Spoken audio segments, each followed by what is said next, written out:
പേവിഷബാധ ശ്രദ്ധിക്കേണ്ട കാര്യങ്ങളെക്കുറിച്ച് കൊല്ലം government medical കോളേജിലെ കമ്മ്യൂണിറ്റി മെഡിസിൻ വിഭാഗം പ്രൊഫസറും മേധാവിയുമായ ഡോക്ടർ സിനിയ ടി നുജും സംസാരിക്കുന്നു.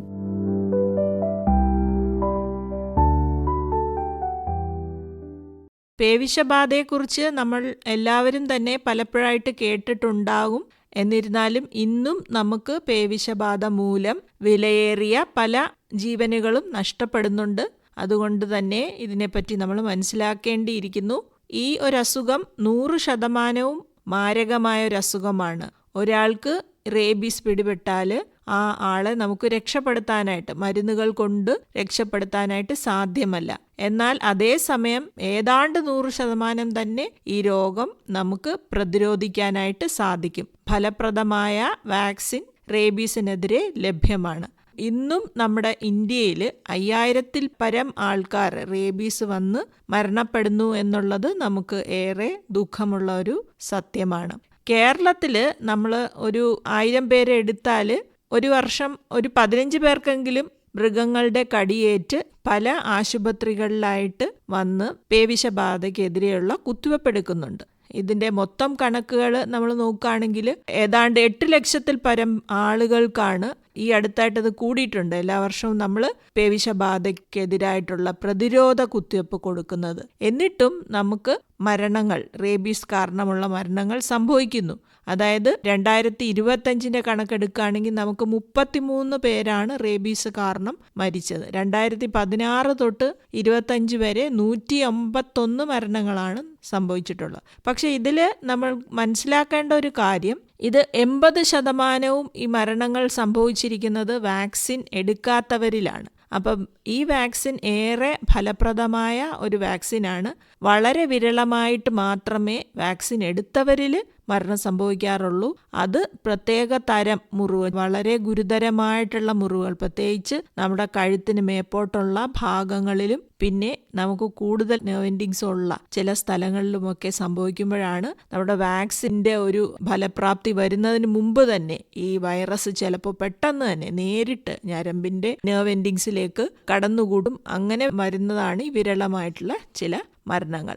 എങ്ങനെയാണ് പേവിഷബാധ ഉണ്ടാകുന്നത്? ഇതിൻ്റെ ഒരു രോഗാണു എന്ന് പറയുന്നത് ലൈസ വൈറസ് എന്ന് പറയുന്ന ഒരു വിഭാഗത്തിൽപ്പെട്ട വൈറസാണ്.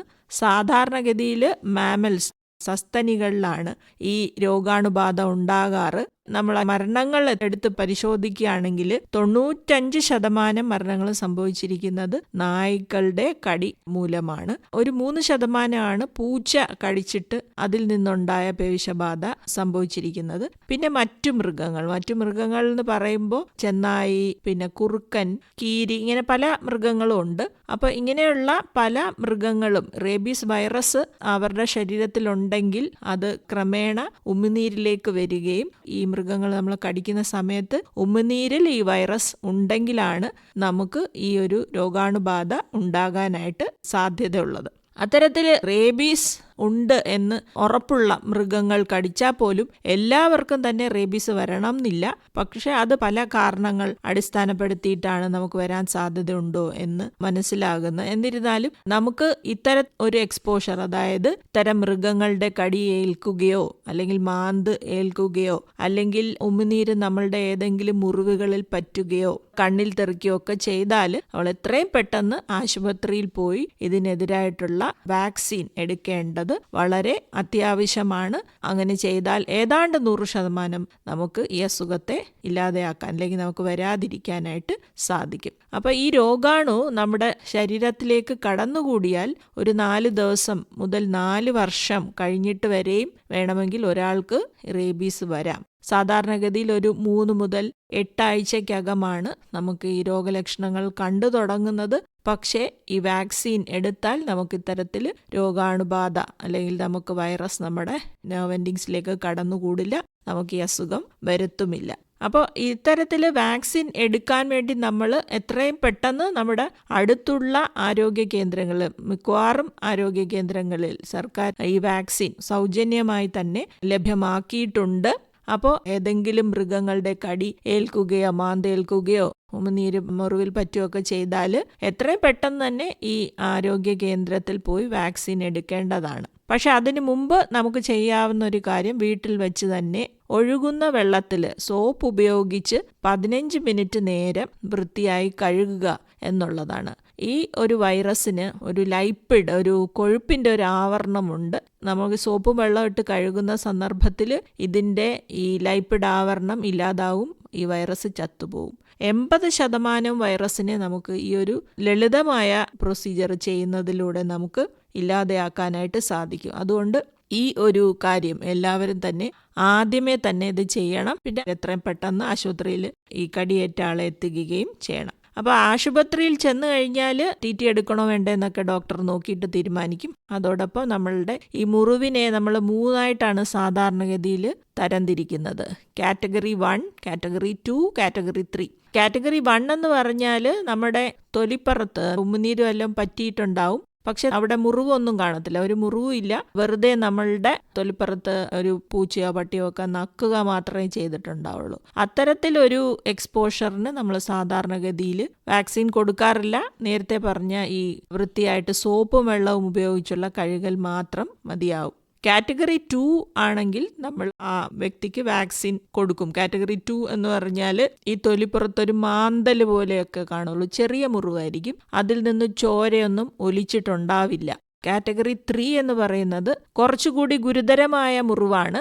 ഈ മുറിവുകൾ പലതരത്തിലാകാം. ഈ മുറിവിലൂടെ നമുക്ക് ചോര ഒലിച്ചിട്ടുണ്ടാവും. ചിലപ്പോൾ വളരെ ആഴത്തിലുള്ള മുറിവാവും, പക്ഷെ ചിലപ്പോൾ അത് അത്ര ആഴത്തിലുള്ളതാകണം എന്നില്ല. എങ്കിലും ചോര ഒലിച്ചിട്ടുണ്ടെങ്കിൽ നമ്മൾ അതിനെ കാറ്റഗറി 3 മുറിവായിട്ടാണ് കണക്കാക്കുന്നത്. കാറ്റഗറി 3 മുറിവ് ഉണ്ടായിട്ടുണ്ടെങ്കിൽ നമ്മൾ വാക്സിനോടൊപ്പം ഈ ഒരു വ്യക്തിക്ക് നമുക്ക് ഇമ്യൂണോഗ്ലോബുലിൻ എന്ന് പറയുന്ന ഒരു മരുന്ന് കൂടി കൊടുക്കേണ്ടതുണ്ട്.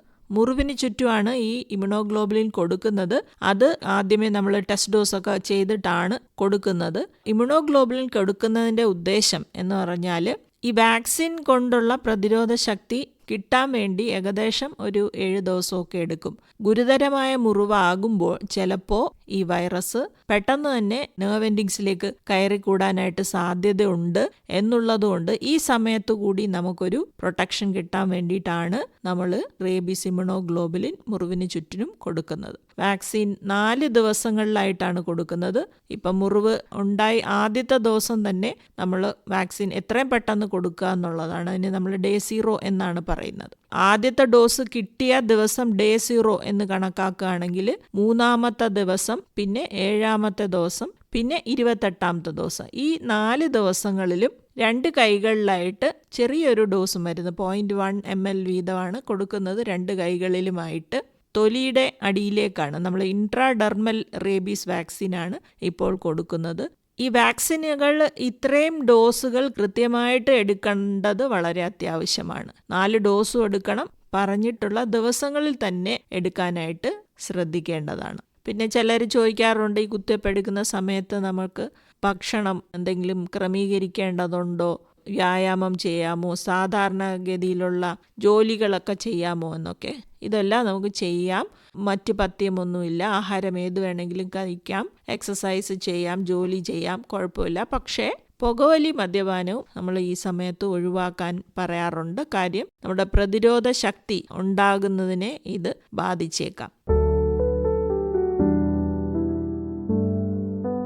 പേവിഷബാധ ശ്രദ്ധിക്കേണ്ട കാര്യങ്ങളെക്കുറിച്ച് ഇതുവരെ സംസാരിച്ചത് കൊല്ലം ഗവൺമെന്റ് മെഡിക്കൽ കോളേജിലെ കമ്മ്യൂണിറ്റി മെഡിസിൻ വിഭാഗം പ്രൊഫസറും മേധാവിയുമായ ഡോക്ടർ സിനിയ ടി നുജും.